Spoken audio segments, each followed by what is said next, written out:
Good afternoon, everybody. Today I want to talk to you about something that is not only close to me and my life and what I've been through, but close to so many other people's lives, not just in the U.S., but in the world alike. Since 1998, 17.7 million women have been raped. 17 million. Now, that's not counting molestation. That's not counting sexual assault. That's not counting unwanted, attention from a coworker, from a boyfriend, from a guy at a bar, right? That's counting just rape.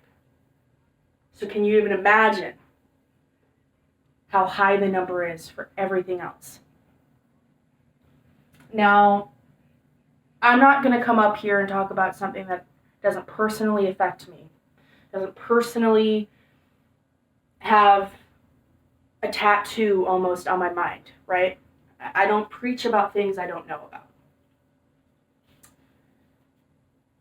Sorry, just have to take a second and breathe. When I was 8 years old, for about a full year, I was raped continuously by someone I thought was safe, someone I thought was, a butthead to say the least, but not someone who could ever do that. 8 years old.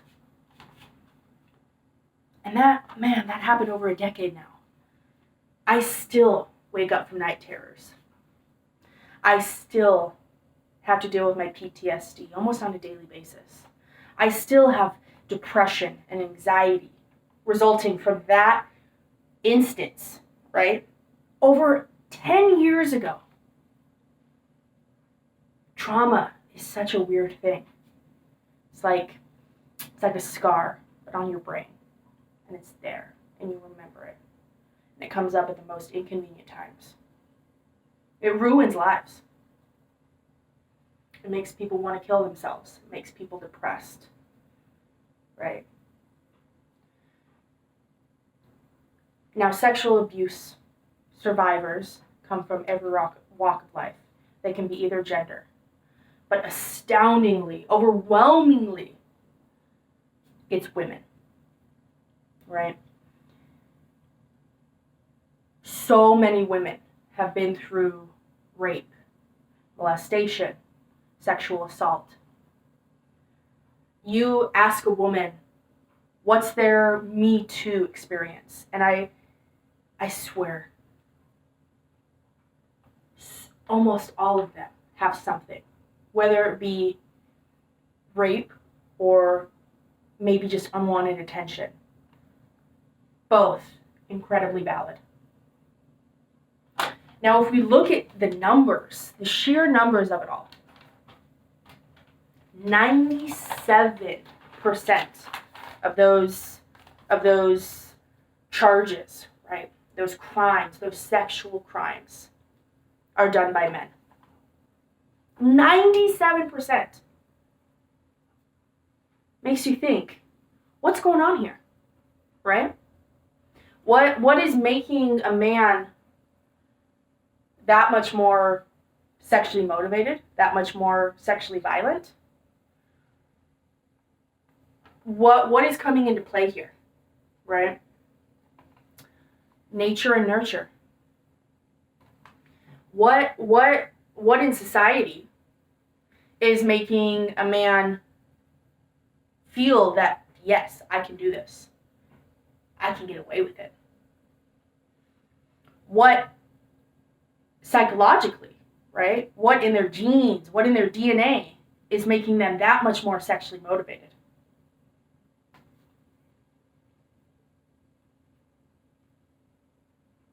One in 3 men have admitted if they knew that they would get away with it, they would rape somebody.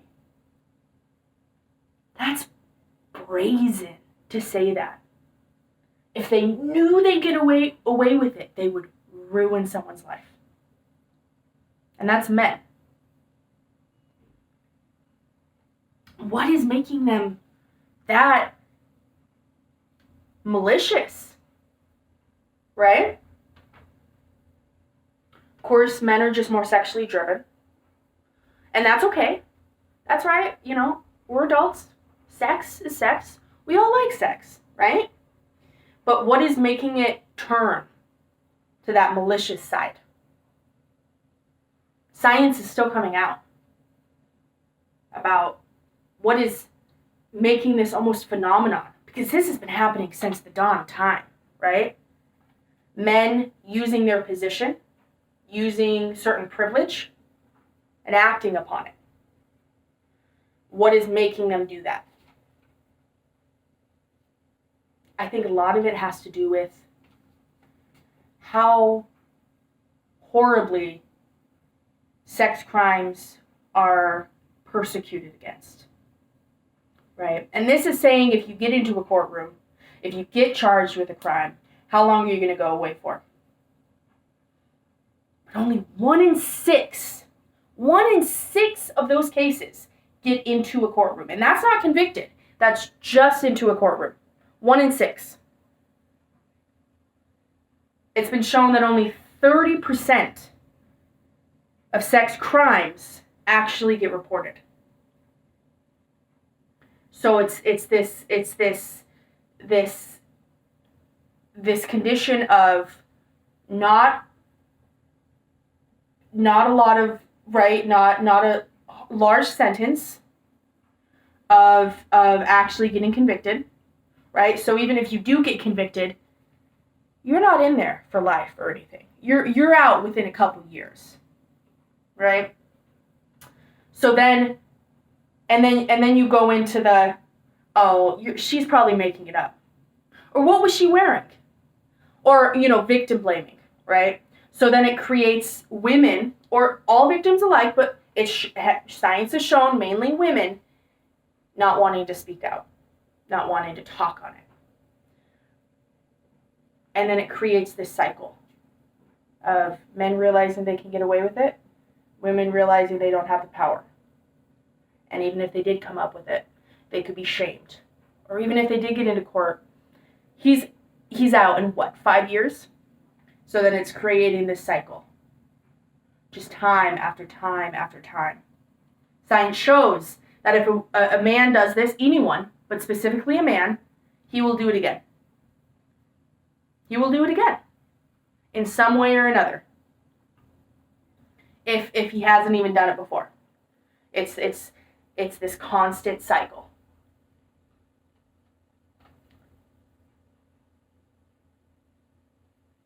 I really did believe that we were living in a different world nowadays. I thought, things are getting better, more women in power, more stories coming out. And I think there are really good people really trying to change the hands of time. But something that jolted me back, something that made it so I wanted to stand up here today and explain to you what is so deep in my heart, the hurt, and the hurt so deep in other people's hearts and women's hearts, is that this isn't over. There are still horrible people out there doing this. Horrible men. This isn't a victim blaming, well, how about you have a rape whistle? Or how about you have a knife to protect yourself? Or, no. Why are we policing the victims and not policing the perpetrators? Right? Why are we saying, she's probably making it up? Science shows that only 3% of rape allegations are false. So the other 97 are true. Science shows this. It's real, it's compelling, and yet we're still keeping in this cycle. Things gotta change. Society has to change. We have to realize, enough is enough. We need to put these survivors first. We need to put women first. We need to protect them.